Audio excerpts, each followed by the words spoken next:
राधे राधे। पौराणिक कथाओं के अनुसार महाभारत के युद्ध में करीब 50 लाख से अधिक लोगों ने हिस्सा लिया था। युद्ध शुरू होने से पहले श्री कृष्ण की एक अक्षौहिणी नारायणी सेना दुर्योधन ने मांग ली थी, जिसके बाद कौरवों के पास 11 अक्षौहिणी सेना थी।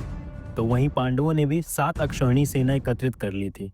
अब सबसे अहम सवाल यह उठता है कि इतनी विशाल सेना के लिए युद्ध के दौरान भोजन कौन बनाता था और इतने लोगों के भोजन का प्रबंध कैसे होता था।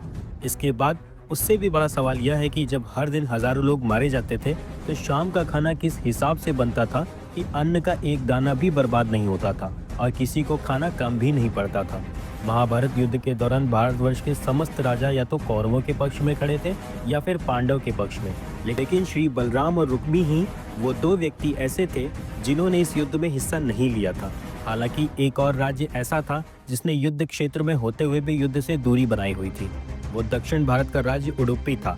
उडुपी के राजा ने श्री कृष्ण से कहा, हे माधव, दोनों ओर से जिसे भी देखो युद्ध के लिए व्याकुल दिखता है, किंतु क्या किसी ने सोचा है कि दोनों ओर से उपस्थित इतनी विशाल सेना के भोजन का प्रबंध कैसे होगा।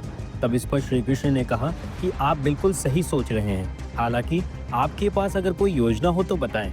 उसके बाद उडुपी नरेश ने कहा, वासुदेव, इस युद्ध में हिस्सा लेने की मेरी कोई इच्छा नहीं है, इसलिए मैं अपनी पूरी सेना के साथ यहाँ उपस्थित समस्त सेना के भोजन का प्रबंध करूंगा।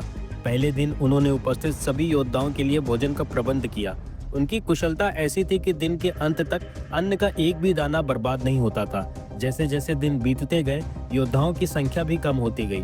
दोनों ओर के योद्धा यह देखकर हैरान हो जाते थे कि दिन के अंत तक उडुपी नरेश केवल उतने ही लोगों का भोजन बनवाते थे जितने वास्तव में युद्ध के बाद जीवित होते थे। किसी को समझ नहीं आ रहा था कि आखिर उन्हें ये कैसे पता चलता है कि आज कितने योद्धाओं की मृत्यु होगी।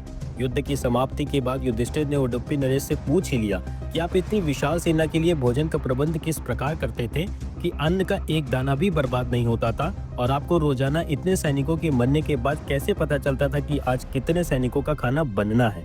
इस पर उडुपी नरेश ने इस रहस्य पर से पर्दा उठाया और कहा, महाराज, श्री कृष्ण प्रतिदिन रात में मूंगफली खाते थे। मैं प्रतिदिन उनके शिविर में गिनकर मूंगफली रखता था और उनके खाने के पश्चात गिनकर देखता था कि उन्होंने कितनी मूंगफली खाई है। वे जितनी मूंगफली खाते थे उससे ठीक 1000 गुना सैनिक अगले दिन युद्ध में मारे जाते थे। अर्थात अगर वे 50 मूंगफली खाते थे तो मैं समझ जाता था कि अगले दिन 50,000 योद्धा युद्ध में मारे जाएंगे। उसी अनुपात में मैं अगले दिन भोजन बनाता था। यही कारण था कि कभी भी भोजन व्यर्थ नहीं हुआ। श्री कृष्ण के इस चमत्कार को सुनकर सभी उनके आगे नतमस्तक हो गए थे। आज का हमारा यह वीडियो आपको कैसा लगा हमें कमेंट करके बताएं। साथ ही चैनल को सब्सक्राइब करना ना भूलें। राधे राधे।